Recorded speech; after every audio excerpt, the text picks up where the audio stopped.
and I did some at university, and it was just exhilarating. So I asked my teacher from school who did the speech and drama, and she said, well, you gotta have to audition. And I thought, what's audition? Like, what do you do? And she said, well, why don't you go to the ones that like schools and you can pay for an audition. So, you don't have to walk in or anything like that. So just pay the money and you get to audition and just kind of practice or something like that, what auditioning is first. So I said, well, okay. I thought, well, the closest one is NIDA. So I'll just try that one. And I auditioned, and in the end I got in. And when I got in, I was like, oh, my, what? Like, so then so I did the 3 years, which took another like 13 years to get over. But it was amazing. I mean, God was really like gracious, and the way that my journey has, finally led down that path. But there has been a lot of refinement for sure. That's me. And I would love to, because I mean, we've had so many conversations just on set and, like just dinner. And I remember you saying like in NIDA, you got told like you'd never get work. Like you were like the underdog. And like you're probably the only person from NIDA from that years that's still probably working like 20 years later. And like, I don't know if you want to share that part of your story, like how, like when you think that you trusted your skill, but it was like there were so many things that were obstacles. And it's just so cool to see you like push through those obstacles, or so many obstacles, which we'll talk about later. Yeah. And then, were you a Christian while you were in NIDA, or was this, I'd like to know more about your journey as a Christian as well. Like when were you saved, and how did it go with like studying at NIDA? And then we'll talk about your career as well. Yeah. The funny thing about, I think the first thing that comes to mind, which generally is, overarching, is that it is obstacles which have, placed before me that not only has given me, the perseverance and tenacity, but it also, I think more importantly, has really refined my faith. Like, and in that sense, that was the thing that I realized, is that God doesn't really care about if I get the job, or if they say the only thing I can do is be a casting agent, or in this lifetime you won't see a Chinese person in a lead role or anything like that. Like those hit when they hit. But the reason over time is that he cares about our holiness, and he cares about what happens to us, not here, but in his kingdom. And those things were really important. So going back in terms of being at NIDA, it was a mess. To be honest, it was an absolute mess. And I realized very quickly that my Christian faith was very like shaky. It had a lot of things missing. Like essentially what was missing was grace. Like that was just a bit too far. Like my mind could not wrap around the generosity and the extravagance of God's love, because I still thought I had to, work for it, or, try and do the right things to gain his favor and stuff like that. So of course, when you're in NIDA, like there's this whole, environment that is like, it's about you, but at the same time, this sort of pull apart, put together, pull apart, and testing you, and constantly like that, is that your ability to do whatever and control and fix the environment becomes very strong, because you're just trying to protect and survive. For me, that is. Some other people really enjoyed it, but I don't think I did that much. So by the time I hit midway, well, let's say that when I was a kid, my parents took me to a Baptist church for quite a while. So I guess those seeds were getting planted. But then I was like very rebellious in nature, because I was, I was at like kind of like sometimes the only Asian in a school, or even in university and stuff like that. So I was really sort of striving to be, affirmed and fit in and stuff like that. So it was very messy, like, and I had to do a lot of work of healing and everything before NIDA. In the midway through NIDA, I just kind of fell apart completely, like mentally, physically. And it was in a place, I remember sitting on the stairs at NIDA, pretty much was dark, like there was no one around. I was by myself, and I thought, I knew I am so lonely. Like, I have nothing. All the things that I had, like, pursued, whether it be like, at that point, this guy's, recognition and, admiration and stuff. And like, I had gone out and I was like drinking too much. I was on like, partying too hard and all that kind of thing. But I was gone. I was so lost. And I just sat there just thinking, I haven't got God. I haven't got family. I haven't got friends. Like, I got nothing. And the funny thing is the one, older kind of woman that kept following me, every like 3 months she'd call me, never judging me for what I did or what I sounded like or not calling her back. And she just like call me the next day and go, oh, you know what, would you like to come to the mid-year conference at New South, Uni? And there's a whole stack of uni people come to get, it's like huge. And they listen basically to the Bible being preached. And that was where I fully got nailed with grace. I was like, oh, it was like, was that like NIDA, at the end of like NIDA, or like just after NIDA? Sorry? Was that right? Was that right at the end of NIDA, or was that after NIDA? No. Just about like maybe at the beginning of my 3rd year. Oh, wow. Yeah. Wow. So, I just knew that like that was a moment where I knew what grace was and how much Jesus loved me and how much like the price that he paid, and that he kind of like, just paid it because he knew that the joy set before him was going to be, on the right-hand side of God and to be glorified. And I was just like, wow. And that was also literally at that like conference, I had broken off my engagement too. And then I was engaged again during that like time. And it was just like, yeah, it was amazing. And then like, that's and then now you're married. Yeah, I'm married. And how was your journey? So we know NIDA now. So how was your journey right after NIDA? Like, were you landing jobs straight away?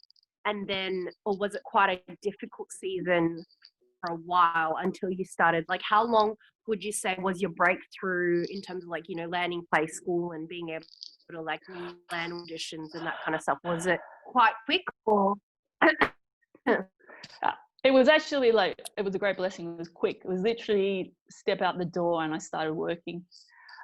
So, but the funny thing, see, at the end of NIDA, they all take, you line up and you go in, maybe some of is that you go in to this room where there's like a teacher sitting there, and they tell you after your like grad performance, which agent wants to pick you up. And I went in, and I remember a teacher called Jennifer Hagan said to me, she's just looked at me and I went, why is she looking at me like that? She was like, I'm so sorry. I like, okay. She goes, you only got one agent. And I was like, oh. And she said, sorry, but it's not a really good agency either. I was like, oh. And so like, I was just like in total shock. So I head outside, and I've got these other 2 actors who are like, they've gotten like Robert Garner and like, all these other, and they said, how'd you go? I went, yeah, great. And so I like just, walked off. And for me, it was like, I was like, because I also had like, Sarah said, they said I should have been a casting agent. And they said like, no Chinese are going to play, main roles or anything like that. And they said, look, you just need to like, face up to it now. I said, I ain't facing up to it now. I'm like, I'm going to go out there and show you what I can do. And I purposely also chose the Christian agency too. I was working for like back to back basically. And it was just praise God. Yeah, praise God. So it was like, it was amazing. Like, and these guys, you saw that agency when I came out, NIDA weren't popular. These guys had nothing. They were like starting from ground up. And so it was just insane. But yeah, I mean, it was a lot of it, I think, was based on like just wanting to prove and be defiant and everything like that. And the thing is, like, that fuel can only run for so long. I had a lot to learn. But hey, there are many awesome Christian agencies out there, and now, because at my time there wasn't anyone basically. So, and I looked around. So, yeah. Yeah. And what's so cool is like, I mean, that just shows like it looks like everything was against you. Like being Asian, like back in the day, Asian was not cool. Like now we're just starting to be diverse in Australia and in America because of Crazy Rich Asians and, you know, also family law and that kind of stuff. But it's like, you know, that the time when you started, which was ages ago, and like you look freaking young, but like at the time you were the odd one out. And then it was like, and then on top of that, it was like, and I mean, it's, you know, this is like 15, 20 years later, things haven't changed all that much. It's only starting to change. And isn't that crazy? But how far, how God has taken you with just having a small agency. Like we think we need to have this big agency and this big thing, but then God just can use anything. He really can obviously just use us anywhere because it's him opening the doors. And I think that gives him the glory as well. Yes. So in terms of like, because in terms of like the story of you know, and Yulin has a really great thing, so we'll talk about the intimacy, on screen intimacy later, because I have that as a question. But I guess like what kind of obstacles have you because I know you got burnt out after like you booked all these roles and then all that stuff that you dealt with in NIDA, and pretty much it kind of crashed. So instead of, we'll talk about the obstacles later about the industry, but let's just talk about personal obstacles and how you came across that as well. Like maybe you want to share with where you had to have that break as well. Oh no. Hello. I missed all of that. Oh no. I didn't hear any of that question. No. Oh, can you hear me now? Oh gosh. Hello. Can you hear me? Oh, okay. People can hear me. What I was saying was you had the obstacle of from what I remember is that you kind of got burnt out from all the stuff that NIDA was saying over you, personal stuff, personal obstacles, which is the mental health and all that stuff, if you want to share, and then we'll address like obstacles of the industry. So would you like to go through maybe, you know, that time that after you started booking work where it just kind of hit you? Yeah. As well. Yeah, I didn't want to like admit it to myself, and just my work began to deteriorate, and I started just like, you know, sort of I think the thing was when I knew something wasn't right, but I didn't kind of imagine that it would be like, so it would just be something that I needed to just completely stop and just step back and do nothing. I think as an actor, these kind of things, even, you know, are very sort of like, well, what are you going to do? You're going to miss out on work, and then they ask you for audition and you're not there, and like, what are you going to do?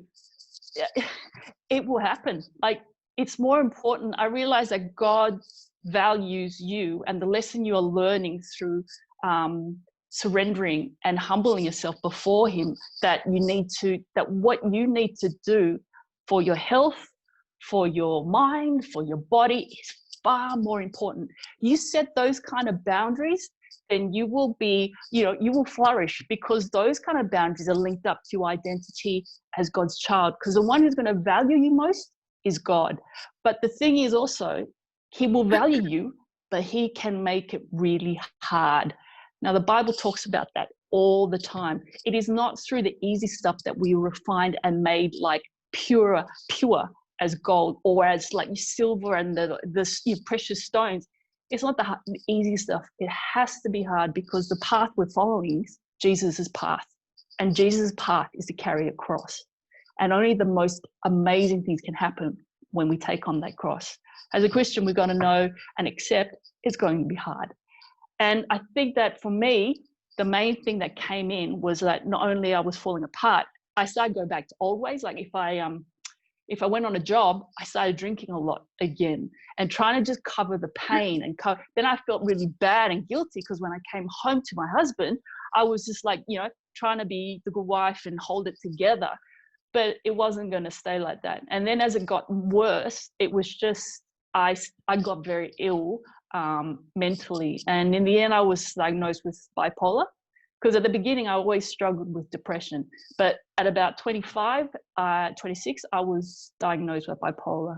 And you can see from like my CV or anything like that, there's intermittent, like, you know, work. Like I'll do 1 year, I'll do, you know, some work, and next year I don't do anything. And the next week, you know, next year I don't do anything either. It has been a great struggle in terms of just how to stay well, but not run and not think that if I run into work, that will make it better or easier, because I love doing that. It is really about it for me at that time was just to, you know, kind of sit under his favor. And also sometimes he wasn't there, like sometimes he was distant. And, you know, and also the Bible talks a lot about a lot of, you know, his followers who they thought, well, where are you? Because at the moment I'm on my own here. But that is a necessary journey too. And I think as an actor, those kind of things are very important, because sometimes you will be the only one, and sometimes you will feel God is distant, and sometimes you go, well, why did you do that? Because that hurts. So yeah.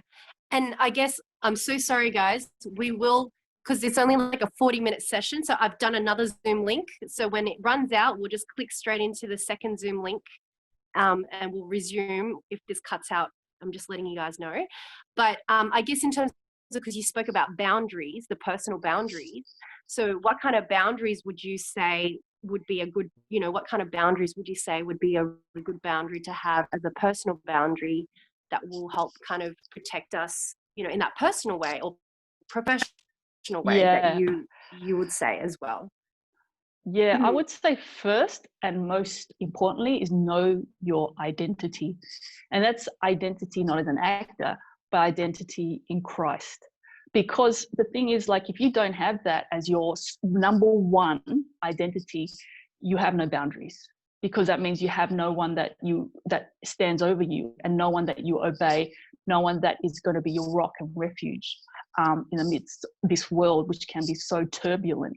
So number one is definitely have Christ as your rock, and not to be lukewarm about it either. You got to be, you know, you got to be fueled up, wanting for him to be your God. You got to be like not lukewarm, like in Revelations, the church of Laodicea. They were like going to get spit like out of his mouth because they were neither here nor there, and he doesn't want that. And if we are going to go into the industry, we must be 100%, because if we are, all our actions will flow through into what we do if we have that as our priority. The other one is boundary wise, is that you gotta know, like, I think first of all is having family, friends, whoever, people at church, your brothers and sisters, they will also help you set boundaries, because they, you know, you got them to talk to, but also they keep you grounded and you have accountability. You don't have accountability, then you don't know one color from the other color. So that's a boundary too. And I think that it's just that we so easily want to fix or eliminate problems and stuff like that.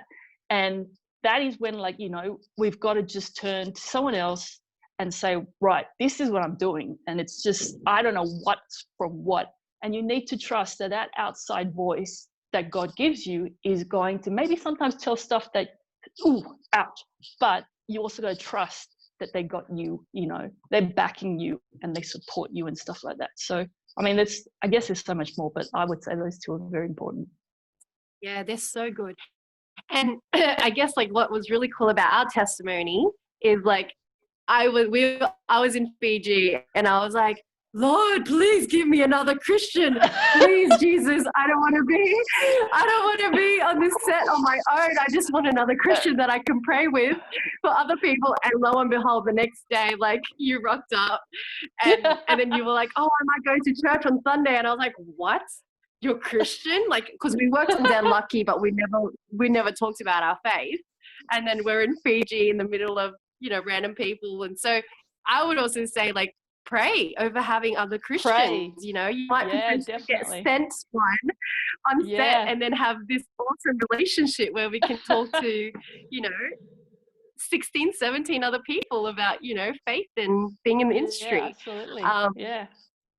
And so, because I just don't want us to get, like, we'll talk and then if it cuts out, then we'll go straight into the other one. But I guess what were the obstacles that you had facing in the industry as a Christian, and also as, well, just obstacles as being Asian as well? Like there's so many. I think there's being Christian, being Asian, and just probably, you know, the underdog as well. Yeah. How, like, what kind of obstacles did you come across, and how did you face them, and that kind of stuff? Yeah, look, the thing is, it's not even just like, it's not even what the industry presents. It's within our industry, the people that you're working with also have certain sort of discriminations or ideas of us. Like, I mean, I remember one time I walked into a job and I was a wife of, like, you know, where there were 4 main characters. I was one of them, you know, main characters. And he looked, and I went up to him, and I said, hey, you know, you're playing, you know, my husband, because I remember from, you know, the audition stuff. And he goes, oh, you got in? I said, yeah. And he goes, oh, I just didn't expect it. And I went, expect what? Like, and he goes, well, you know, you're like really, like, you know, kind of, you know, confident and out there, and like, you know, and you're Asian and stuff. I said, well, what did you expect? Like what? Like I don't know, like some meek and mild little, you know, Asian chick or something like that. And I just like, it just makes me laugh because that happened quite a few times. Like I remember someone else said, "What? You're very confident. You're very confident. You present yourself very well." Thanks. In a good way, not in an amazing way. No. Of course, I know. But right back at your sister, I was like, there's another guy who said, I remember on this job, they go, wow, there's not many of you around. I was like, what? Of me, what? But it's just so funny. I mean, you got to have a good sense of humor. Like, I realize that, but you got to balance it with not just becoming so like humor that people start to like, yeah, you know, but the humor, but also kind of being confident enough to go, wait, what do you mean by that? And I don't think it's just me being Asian. It's like anyone who comes in and they see like blonde hair and, you know, tall girl, and they always expect her to be like, you know, sort of like nice figure, and they assume, you know, I mean, this is our world. That's the only way that they can process things that they can't understand. And I think the obstacle as well, I mean, I've played a lot of like girls with accents. I played prostitutes. I played you know, straight off the boat. You know, at the beginning of my career, that was literally everything that I played. And as I got older, funny enough, when people say as you get older, there's not many roles for like 30, 40, it's like, well, I find them more open and more challenging than I did when I was younger. But yeah, oh gosh, I could go on forever. Like, was it as Christian, did you say too? As a Christian as well, yes. Sorry. Yeah. I'm just trying to text while I'm doing something. So trying to just put the second link. I'm so sorry. Just trying to do multiple things. I think the thing is, as a Christian as well, like, have you faced a lot of opposition from people being like, oh, you know, you're a Christian, so that's, you know, like, have you had that? Not really. No. Wow. But like, yes, I mean, choice of roles, yes. But fortunately, it hasn't been too many times in terms of role-wise. It's just been mainly like, as a Christian, I've put myself forward many times to say that I am a Christian doing stuff. And it's like, there's a part of it that as long as you're like, you're confident, but you're not rude, you just go, this is my life. And this is the way, the way I kind of like move. And I'm not saying that you have to do it too. It's like, because once they hear that you are, sometimes they're like, well, what are you going to do? Are you going to, do something? I go, no, I'm not going to do anything. I'm just going to do a good job. And I think that is a really big witness. If you go in, you do a good job, you are consistent, you are hardworking, and you just, it's not about proving yourself, but you just what you are. It should come easily. It shouldn't come like if it's starting to get hard work and you realize that you get really tired, you got to check yourself when that happens. Because for me, when that happened, it meant I was striving, like I was trying to prove and strive and work at it and stuff like that. And I was thinking maybe God wants me to do that. And I think the obstacle sometimes comes more from you than the people outside, determining how a Christian should be on set, or how I should do something to please him, or what should I do to evangelize to that person. The funny thing is, how would you say you bring Jesus to the set, and how do you kind of maybe evangelize or minister, or do you have any cool stories of things that have happened on set? Yeah. Look, what do you bring to set? You bring you to the set, which is I think I was on at the beginning. Know your identity. You're not actor first. You're Jesus's follower first. You know that, and then all else, will follow in its way, because that will be your priority.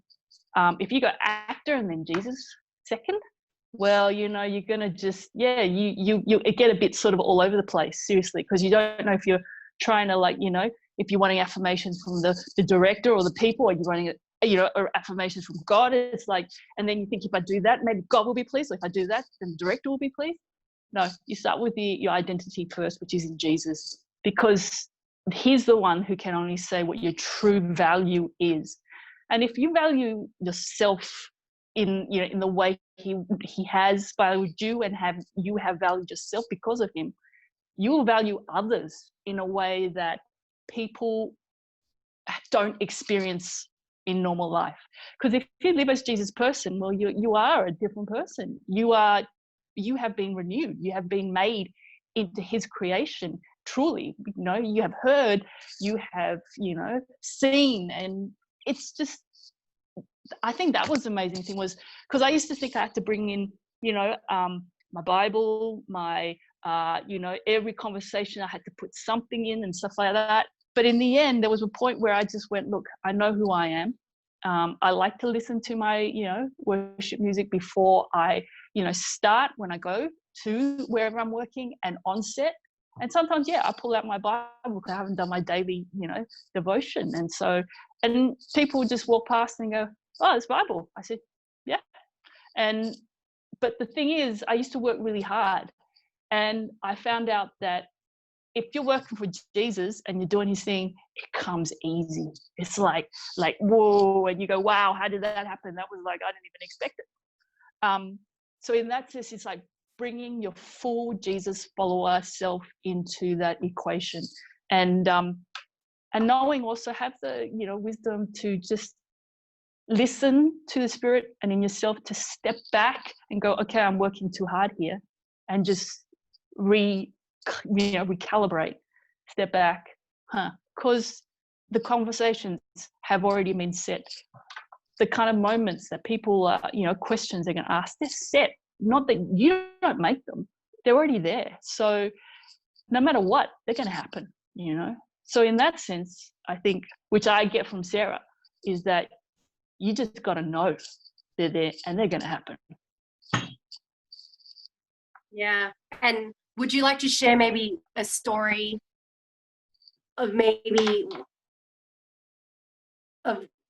like a highlight of a story of maybe, something happening on set where you're like, oh, wow, that was so cool? Or, I mean, I guess you already covered it, but yeah. Cool.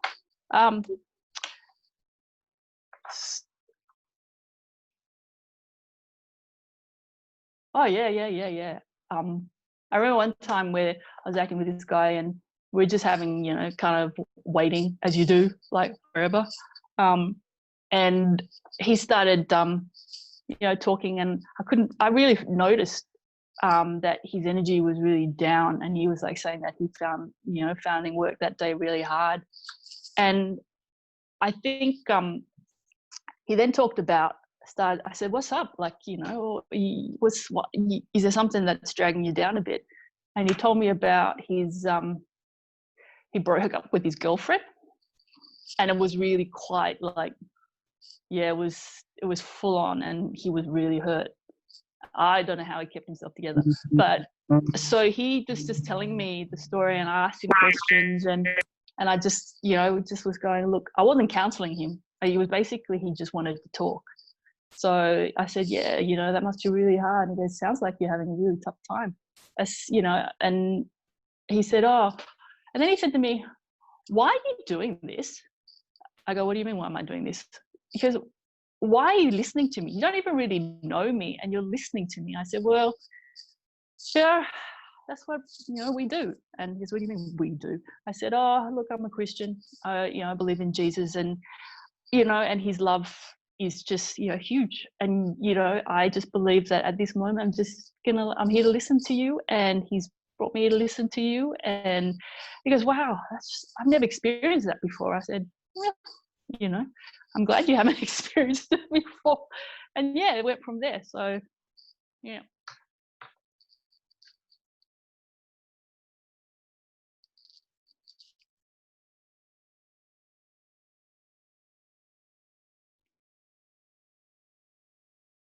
I can't hear. Am I on mute or you on mute? Oh no, I'm on mute. I was just saying there's 2 more minutes until this session is over. So shall we all just link on to the next session, and then, so that we can talk without being scared that I'm going to cut you off, or this session's going to cut you off. So the next link is on the chat room, and we'll open that up to question and answer. And then, I'll see you guys in the next little session. Is that okay, guys?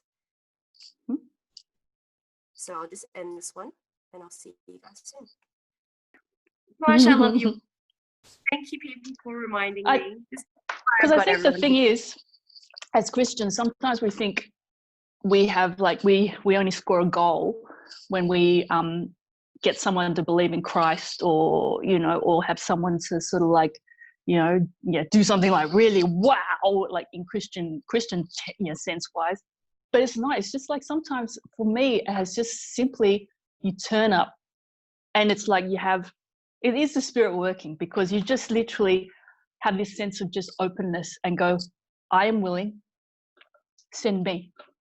Because and that's what the Bible says, with, like, in terms of, like, it's just send me. And if you're like ready to do that, man, some things just like even just sensing a person's, because that's what we've got the power of the Spirit. We sense that kind of stuff in someone else.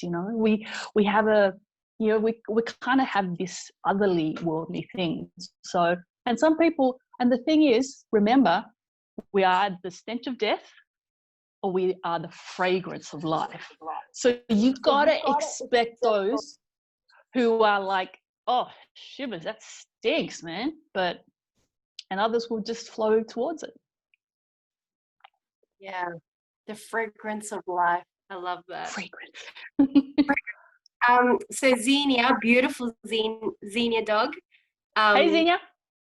Actually, Xenia, do you want to just go on your thing, and you can ask the question yourself, Z-Dog?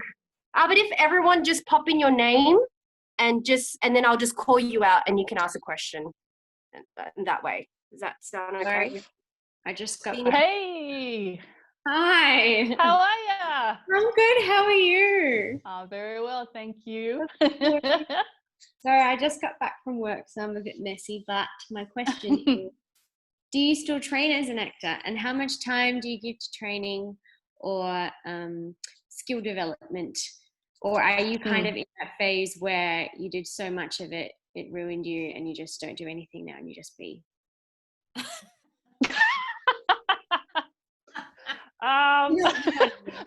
so good.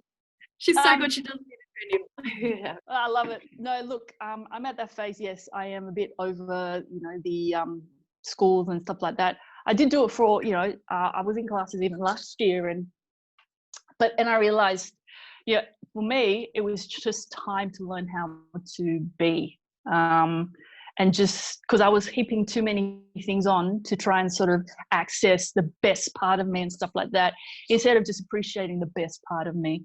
And I think it was over the last few years, because I did so much work on my mental health, that, you know, I was literally kind of reconfiguring and re-identifying, you know, myself, not as in like something different, but to have all that stuff pushed away and rise up to be, you know, and accept what I am at this moment and appreciate that.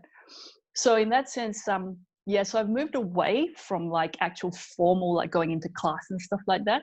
But instead, what I've done is that I've realized, you know, it's not just about your acting, it's also about your body, you know, like doing kind of like, whether it be like Sarah, you know, what's your salsa or Yes. So dancing. yeah, martial arts, whatever, but just to keep your body in tune, because your mind and your body are like synced. If you don't, those two things are out of sync, then you're going to find it really hard to sort of like, you know, keep up with one or the other. For example, if you're physically not in tune, it does like tell, because movement wise, when you're like getting in there and, you know, doing the audition and stuff like that, it just, I don't know, there's a sense of weight or excuse me, but you just like heavy, and you don't kind of like have that, you know, flow within the body. And mentally, you got to work at it too. Like, it is about, you got to have meditation. For me, it's literally Bible. Like, you know, even if I remember really awesome, like, you know, guy, I think it was, yeah, Carson, his name was, that he said, even if you got one verse and you just sit with that, and you sit with that, and he literally took like, take the first two words, like, you know, even if it's just but, and he goes, that even itself has a lot of meaning, because something else came before it, and then the end, and it just takes the whole thing apart. But meditation to quiet the mind is really, really important, because you want to have that ability to quiet yourself mentally when you get in there, into the room to audition, onto set and everything, because you've got to have that quiet space within your head, or else everything just comes in and just like overtakes it, because then you know, you are you, because you don't have any other thing kind of getting in the way. But also physically, like, you know, strengthening, stretching, toning, whatever, because they're really important to your mental. They say, like, for example, weights are really good for your mental well-being, which I thought was, but it's true. Because they do say, like, this is the thing, you know, for me, it's holistically, you know, they said that actors from 20 to 30 years old, women or men, are 4 times higher to get depression than a normal person who doesn't do acting, which, you know, already that we can, I go, oh yeah, I can see why that is, because like we said, our inconsistencies, and, you know, no job, and then we have one, then we don't have one, we have to do another job in order that we can do this job and stuff. And then you get things like COVID, and then you get things like, you know, it all starts coming in, and it makes a big, you know, a very big mark and stuff. So I would, you know, for me, that's what I would have hoped. I think I could have done so much more when I was younger. So yeah, guys, really, you know, everything, you know, it's your tool, it's your, you know, it's got to be at its best. And in terms of like acting training, at the moment, I'm really into Mammoth, because he's just talking about just shedding everything and just the essential part of you, and to be able to mentally, you know, sit with that and take strength in that, because there's a lot of stuff going around. For me, if anything, the most important thing is me, like Mammoth, but also me mentally shedding all the stuff that I have in my head, and to really just, you know, move forward as an actor with as little as possible, but with only the best. So yeah, because I hate that thing of like, I remember someone would say to me, be undeniably good. What underline there? What is that? Or show up. Yeah, I showed up, but what does that mean? Like, you know, show up, or make sure you leave blood on the floor. That's a great one. So it's, I Some sometimes find DNA really, in the room. yeah, that's right.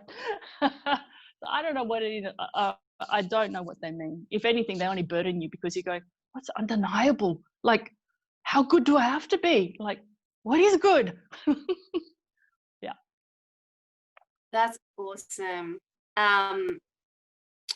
Lara has a question. Lara, would you like to unmute yourself and you can just ask Karen yourself, I guess. Yes, thank you, Karen, so much for Hey, no worries.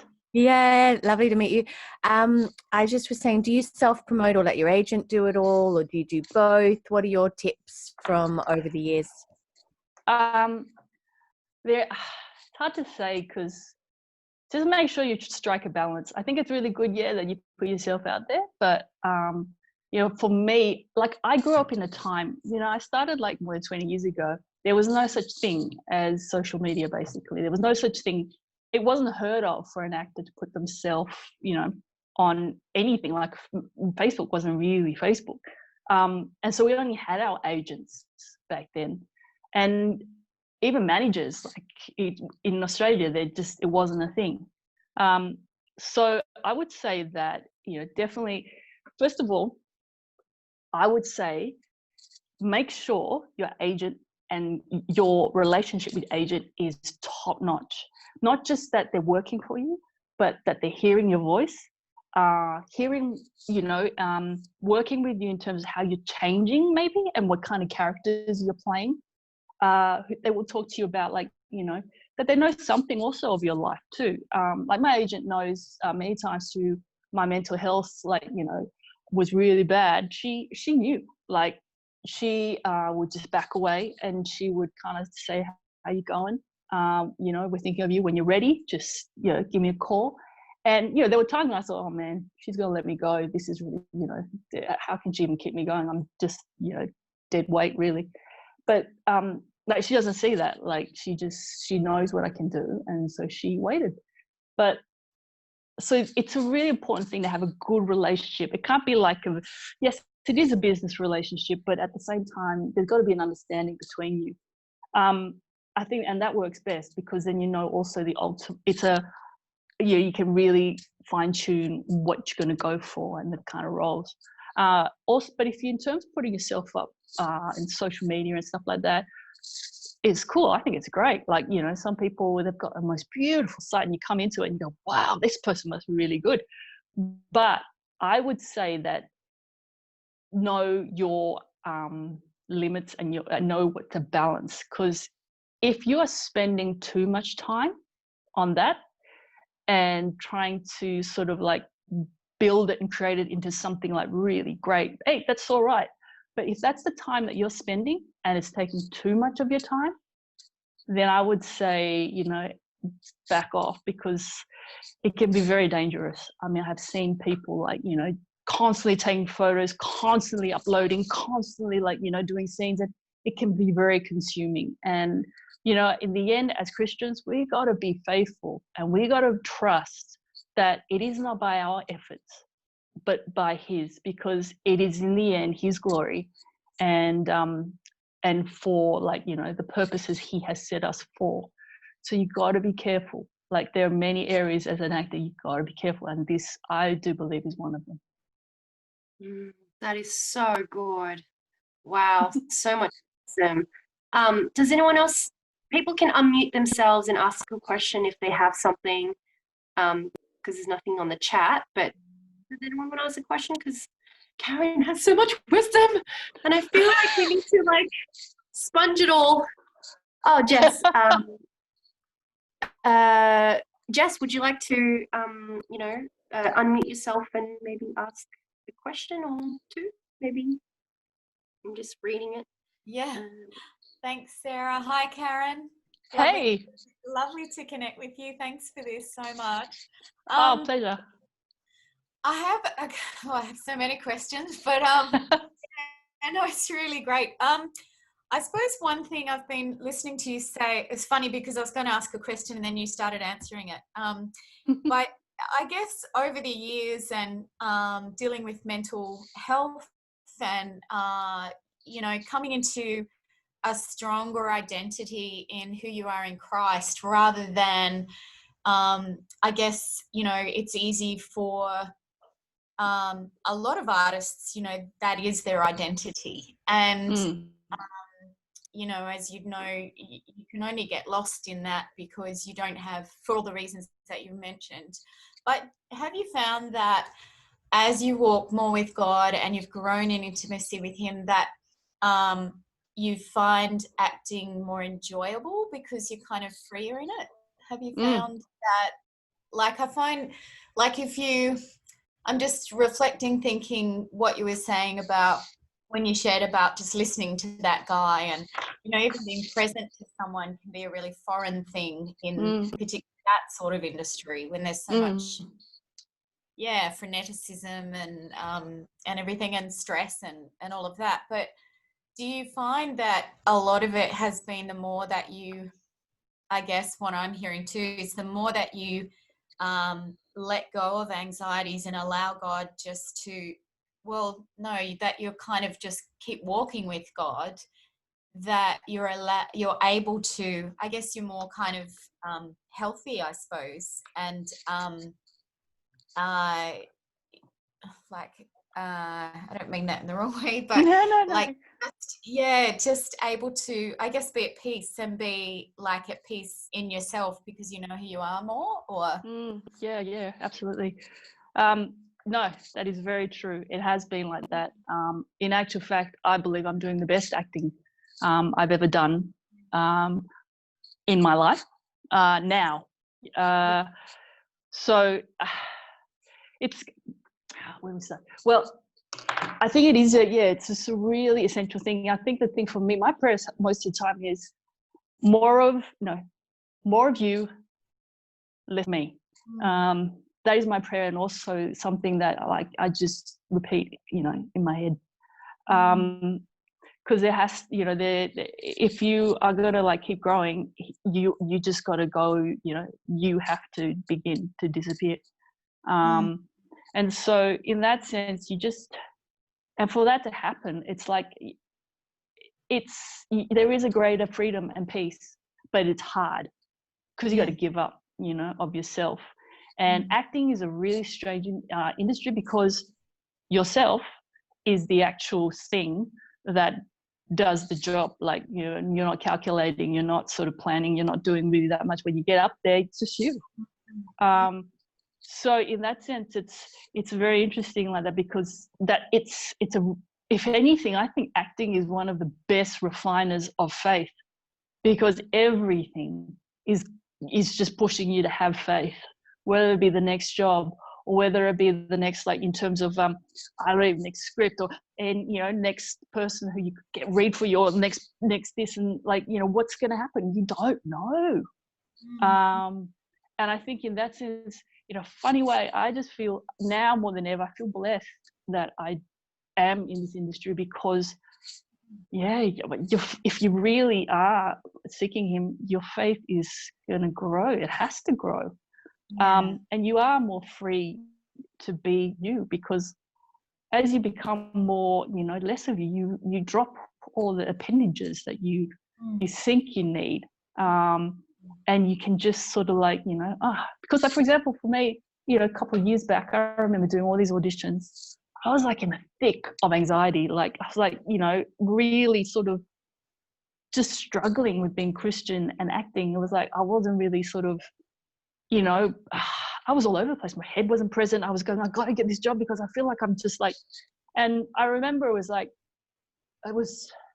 couple of jobs where I got called back and shortlisted, but I remember doing a really good audition, but the callbacks were horrible. Like the casting agent would call back and go, what happened in her callback? And then my agent would call me and go, what happened?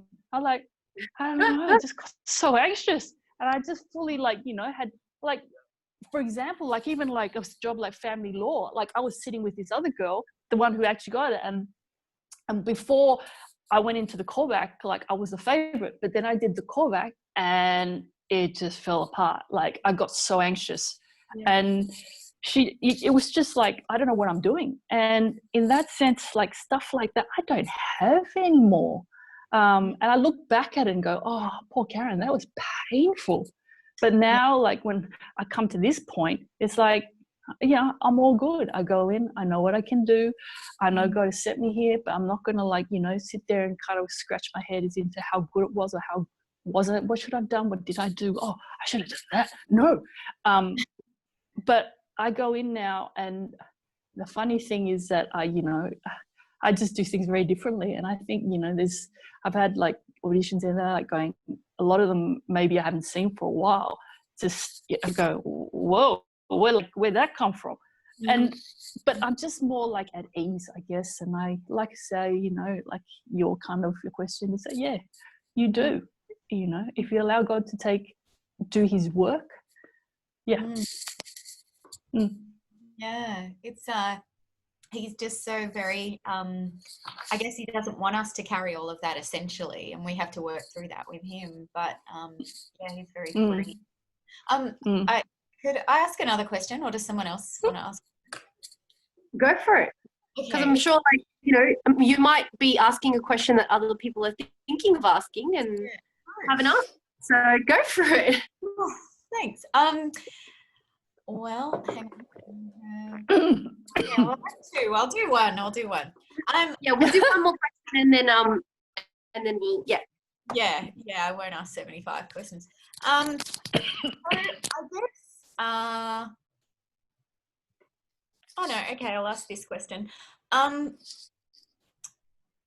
Okay, so how did you with an agent, I always thought it would be important to find somebody who whether or not they're Christian, you're on this, you can connect, as in you can you're on the same wavelength, with communicating with each other, and they kind of I guess get you. But yeah, how did you, because you're not with the same agent as you started with, are you? So how did you find the agent that you have now? Was that trial and error, or was it just part of a journey? Do you think God kind of led you when you were ready, or what do you think?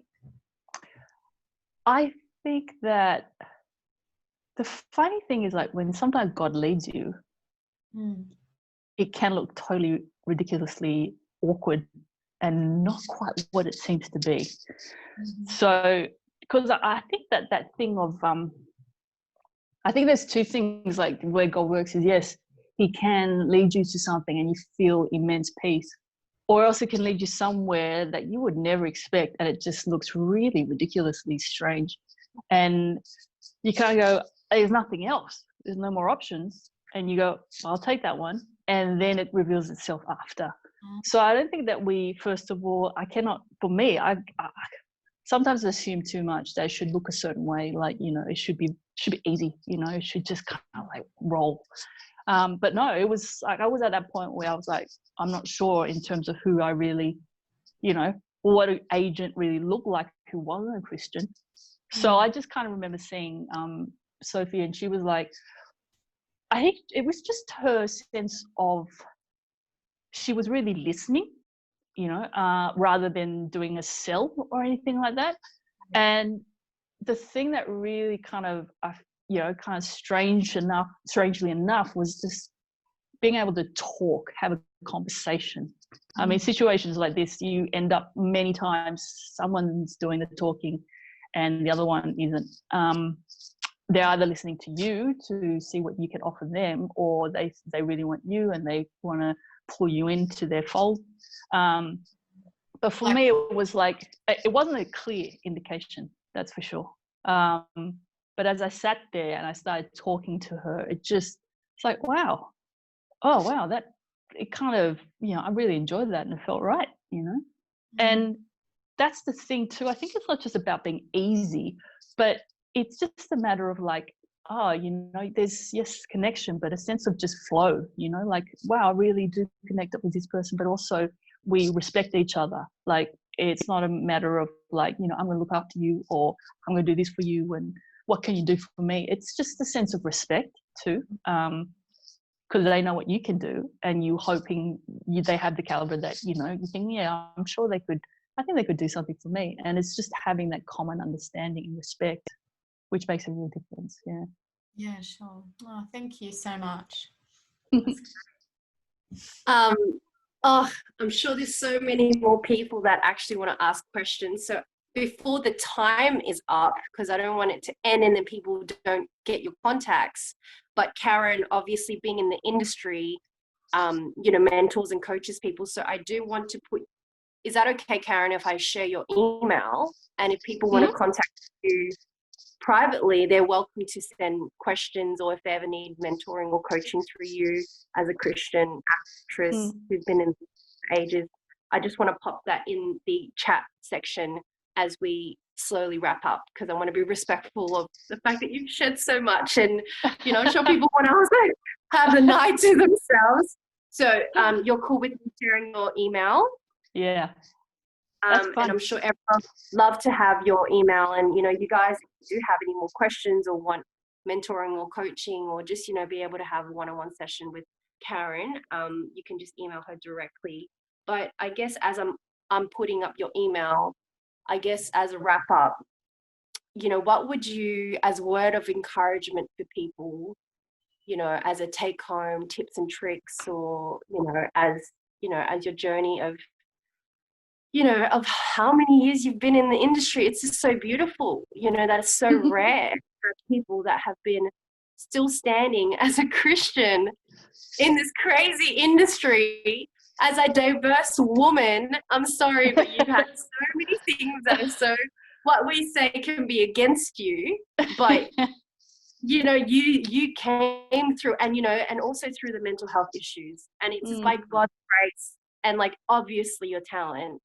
But what would you like to share with everyone as a take-home message, and as I share your email so everyone has your contact details? But yeah, would you like to share on? Yeah, look, guys, do not sell yourself short. And I'm not meaning in terms of your acting ability or anything like that. No, you as a whole, don't cheapen yourself. You are of such value, and you are so cherished, number one, by our God, who gave his life for you, and descended into darkness and suffering. You've got to know that value, because that value is the one that's going to keep you and hold you and secure you, especially in our industry. Our industry is tough, not just because of the lack of work, but because of what it expects of you and what it pushes upon you. So in that sense, just make sure you know what you're worth, because not only is it just Lord Jesus, but also there are people around you. Just take a look around you. Make sure you have friends, brothers and sisters in Christ who are surrounding you, that literally just build a wall around you, because you need them. I didn't have enough of them. I didn't know how to bring them into the whole thing. So, and do that, because that is like, you are literally at times, you got to gear up for war. Make sure you put your armor on, but also, be open, be ready. Don't try and create something or make something that is not meant to be there. It will come. It will come. But put work into your life as his follower, and that everything else will fall into place. That's so good. Thank you so much, Karen. Thank you so much for tonight. And yeah, I feel, my gosh, I feel like there's so much more I would want to know from you. Like, we're discussing as the group, people don't know, but, we were saying, like, should we do a part 2? Like, is there more things we need to talk about? But I think we did a pretty good 2 hour. I think we did pretty good. Yeah, I think we did pretty good. So I think we'll just leave it to, like, if people have questions, I feel like they'll just shoot them over to you and, ask you one-on-one.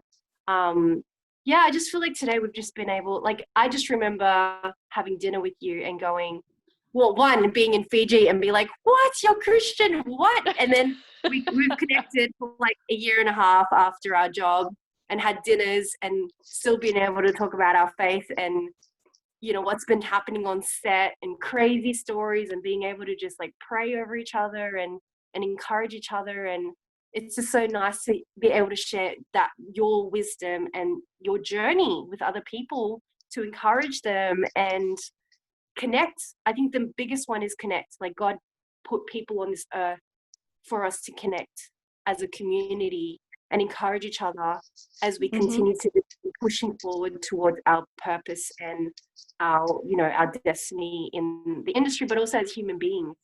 As a part of God. So so thank you so much for being so vulnerable, you know, sharing your mental health, your marriage, your studying, everything. I mean, I'm sure everyone's really enjoyed this.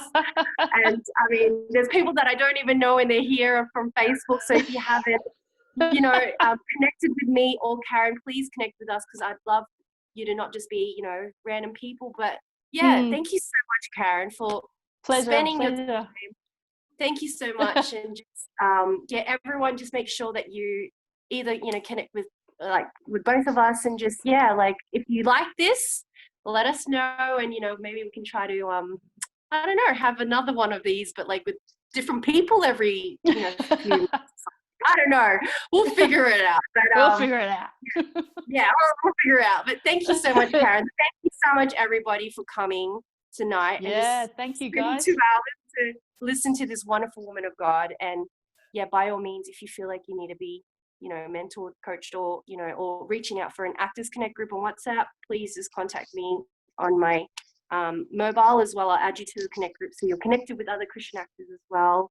And thank you so much. Have a lovely night. Pleasure. Thank you, Karen. You'll have a lovely night. Night, guys. God bless you, Sarah. And God bless Karen. Thanks, everyone. Thank you. Karen, I know that I was like burning to ask a question and it was like 8 minutes, but I wasn't sure because it was like 8 minutes, but because I'm really like on the cusp of like my manager who came on earlier about to sign a contract in Europe, and I might be flying as early as this Sunday, depending on quarantine measures, or maybe next week. And it's like a weird nudity question, because at the first rehearsal I said, first audition, before I even did my first audition, I was like, nudity is a deal breaker for me, so no. So then of course I've been having conversations about intimacy and all that kind of stuff. And then basically the story is about an AI movie and how AI can take things too far. So it's about AI risk. And one of the things, if you've never heard of it, like deep fake and putting on our faces on like naked bodies and things like that. So now I don't have to do the scene because I really push for not doing any intimacy. I mean, apart from fake kissing or like a peck with, but so, and I've also put it in the contract that I won't have my body double reveal any breasts. I was really explicit, like breasts, buttocks, or genitals. So they kind of really reluctantly agreed to that too. But then I kind of, oh my God, I went to try out this deepfake app yesterday and it looks real. Okay, some bits don't look really real, but there's one with Shakira that looked really real. And I couldn't shake it off my mind. But then since I said you can't show any of the body doubles, you know, private areas, that kind of really leaves them with a back shot, an over the shoulder shot, and maybe a shot of my body double having like a pleasurable face or something like that, which, you know, I don't know how I feel about, you know, looking like I'm aroused with, it's the long story short, it's like with another woman, because it's playing with all these political stereotypes. So basically it's like this machine that is generating, I mean, do keep this like confidential with people who are on here. But this AI machine that's generating movies, and it's so it's trying to say that AI and machines don't have emotional intelligence. So when I walk in the sort of like focus group thing, I go like, why is, because like it's a male protagonist who's like white, and then my character, right, we're like, you know, like Mr. and Mrs. Smith fight and then we kiss, right? And then I say, why is the protagonist always the white male? And the person doing the algorithms, like, you know, he and I have a little bit of a bantering kind of a relationship, and he goes like click, and then the white protagonist turns into a black female. And so it's kind of playing off that.